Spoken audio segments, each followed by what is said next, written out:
Let's take a closer look at some of the songs from sides 3 and 4 of Exile on Main Street. Remember, which was a double album, so the first batch of song close-ups brought us songs from sides 1 and 2, back in the days when there used to be album, vinyl albums. And this one will be sides 3 and 4, the second record in the set. We'll start out with the song Happy, which I described before as being a rocker with Keith on lead vocals and featuring horns. This really is a Keith song, most likely. I mean, all the evidence seems to point that it's a Keith song and that Mick Jagger didn't have much to do with it. That's important because people often wonder, when it comes to Keith Richards and Mick Jagger, who wrote which and how much did they work together? And unlike the Beatles, we don't have a lot of really reliable information about who did what on these songs. And the reason, the conclusion that a lot of people usually come to is that they think that that means that Keith and Mick probably worked together a lot more, and there were only certain instances where they would do songs sort of completely on their own, but most of the time they were working together. Not so much the case for the Beatles. We know now with pretty good accuracy which are John songs, which are Paul songs. The George songs, not easy to identify. They're not hard to identify because they're credited to George Harrison. But the John and Paul are always credited to both John and Paul when the songs are, generally speaking, not all the time, but increasingly as their careers develop, either a John song or a Paul song. We can't really do that with Keith and Mick most of the time, but here we can, and I'll tell you the story of why it is that we can tell that story. We can make that decision, that determination in just a minute. Let's point out that Happy was the second single to come off the Exile on Main Street album. It was released in July of '72 as a single with All Down the Line on the B side, and the album, and that's the single Happy, went to number 22 in the U.S. charts. It's a relatively simple kind of simple verse form. Starts with an introduction, then we get a verse with refrain, a verse with refrain, a verse with refrain that features a guitar solo in part of it, a verse with refrain, and then a coda that's based on the refrain. So a very easy sort of layout of the tune itself.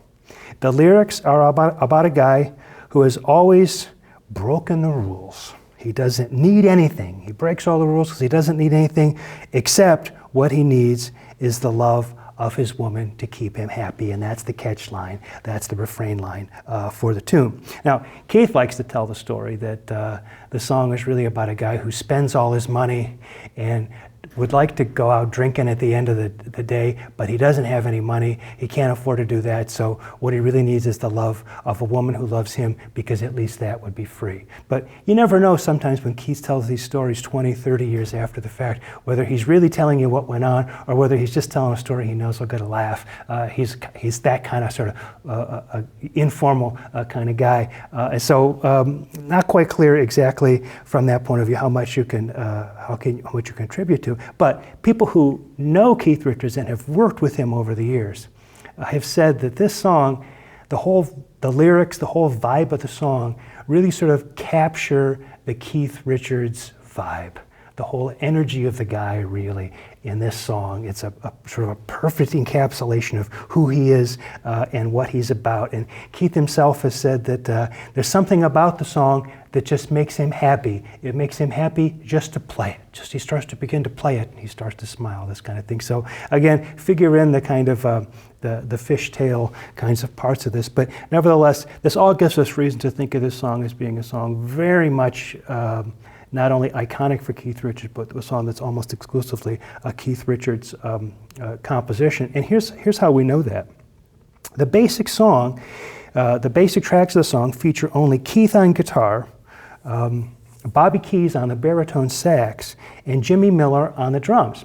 Why is that, you may say? Well, Keith shows up early, and one of the rare times where he shows up for a session early and not like hours late. He shows up early, and the rest of the band hasn't turned up yet.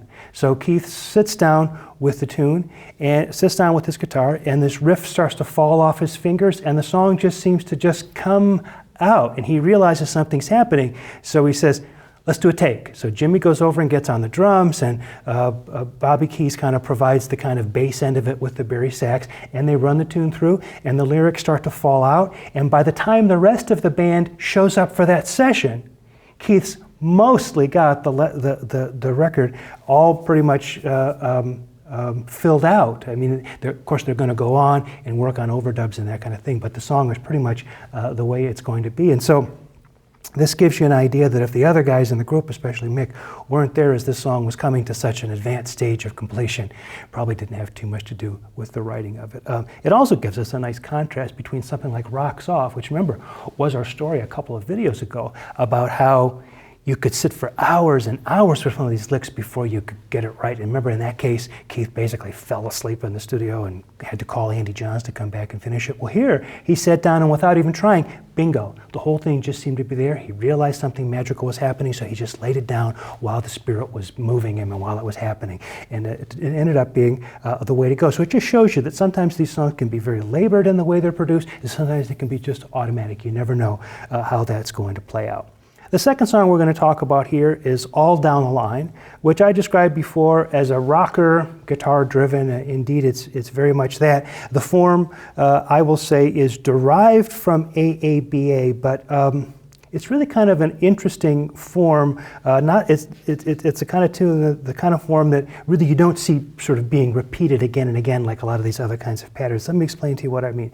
It starts with an intro with a guitar lick, that kind of gets the thing rolling, and then you get a verse, and a bridge. So when you see verse, bridge, you start thinking AABA, right? But that's not the way it plays out. It goes verse, bridge, and then the bridge sort of continues until it sort of turns into that instrumental interlude that feature the horns. So there's no return of the verse, so it's a kind of verse, bridge, an AAB form, a bar form we might call it if we were talking about opera. But nevertheless, it's not one of our traditional pop forms, although you can see how it could have been derived from such. But then once you get the verse, bridge, interlude thing, then you can see that's repeated as a verse, a bridge, and interlude, just one fewer verse, but it's the same kind of thing. And then again, verse, bridge, interlude, except that third time, there's a slide guitar solo over where the verse should be. So you can see that there's a clear structure there. It's just that the way the structure plays out is not clearly one of the forms that we've talked about before. Anyway, you get a coda.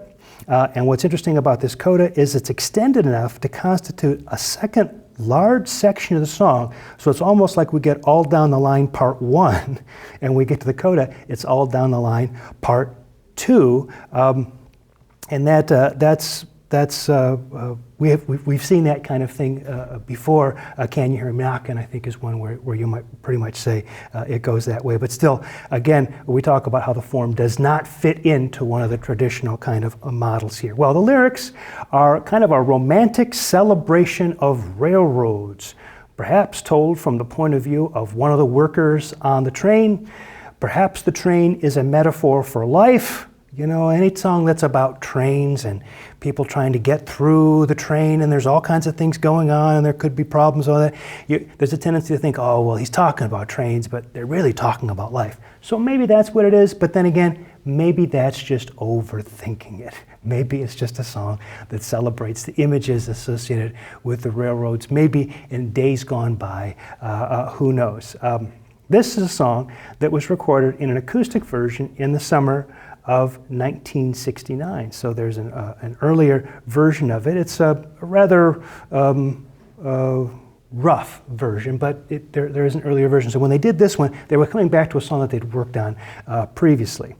The electric version of the song, the one that appears on Exile on Main Street, was the first song actually finished when they were in LA for the album.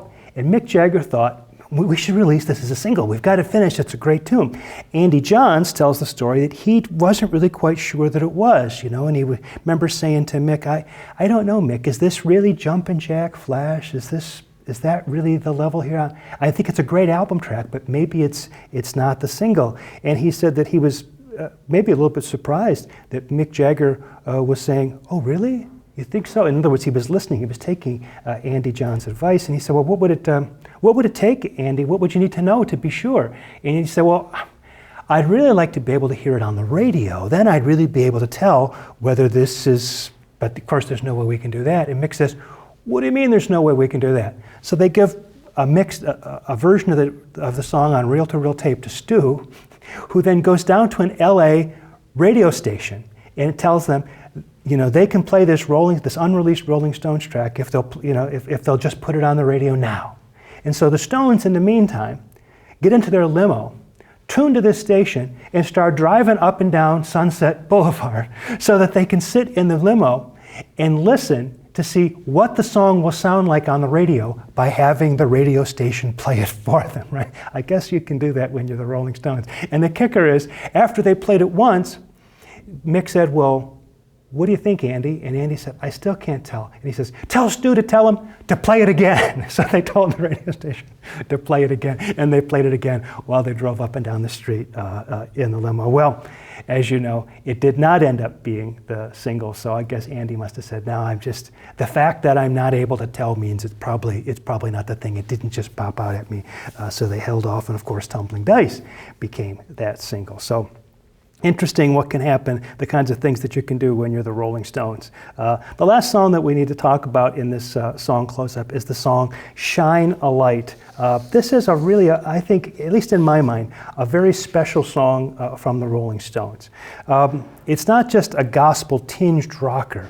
It's almost just pretty much a kind of a full-blown kind of gospel tune. It features Billy Preston on the organ and the piano. There are some interesting kind of dynamic contrasts on the tune.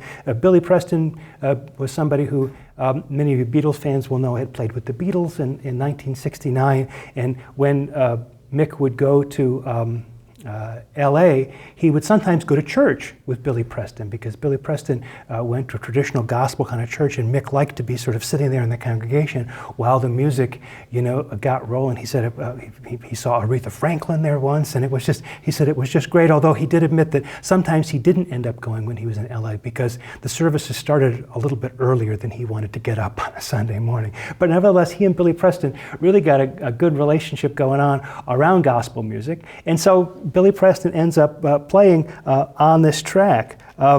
This song is probably a Mick song. It probably doesn't have much contribution from Keith Richards at all. Probably a Mick song. Some accounts of it have it that Keith Richards is not even playing on the track at all, is not involved in it at all. That for all intents and purposes, it might really just be a Mick Jagger solo song. Anyway, the form of the song is a kind of modified compound AABA.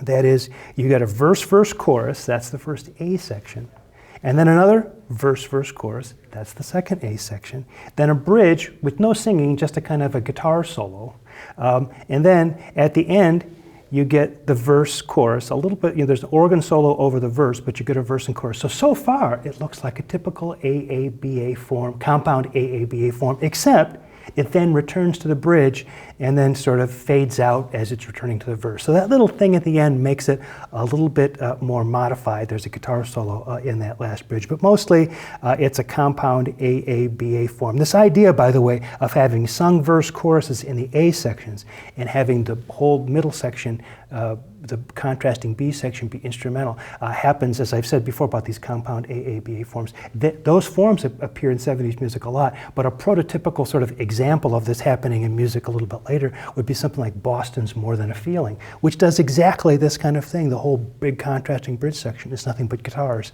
and solos, very symphonic sounding at that. Now the lyrics to this tune have to do, well, the song is basically a song about salvation and redemption through the grace of God. I mean, it is an attempt by Mick Jagger to enter into the kind of Christian gospel testimony kind of tradition of that music. It is unabashedly religious, Christian, spiritual, and it doesn't say the word Jesus in it, the best I can recall, but it really is about people who are down and out or strung out, who the singer hopes will be able to find salvation through the grace and the love of God. A very powerful meaning and very much in keeping with the gospel tradition here. As I said before, the instrumentation features Billy Preston on keyboards for the song, and we told the story of how he came to be a part of this. Some sources have Mick Taylor on both bass and guitar, and Jimmy Miller on drums. So when you add Billy Preston to the mix and all of the gospel singers and all this kind of thing, there's no Bill Wyman, there's no Charlie Watts, there's no Keith Richards for all intents and purposes. Shine a Light starts to look like a Mick Jagger tune. So you've got Shine a Light on one hand, a very Mick tune. You've got Happy on the other hand, a very Keith tune. And for a minute, Exile on Main Street is looking a little bit like the White Album of the Beatles, where there are very clearly John songs and very clearly Paul songs. At least in the case of these, we can start to see a little bit of separation between what's a Keith song and what's a Mick song. Well, in the last video this week, I want to really take that step back to get a big picture. I'm going to take you back to one of the summaries I offered you in week 2, and then compare that with a lot of things that have happened since in the music that we've talked about, including the music we talked about this week, to try to get a sense of the Rolling Stones' development as artists and as musicians over this period going back to 1963.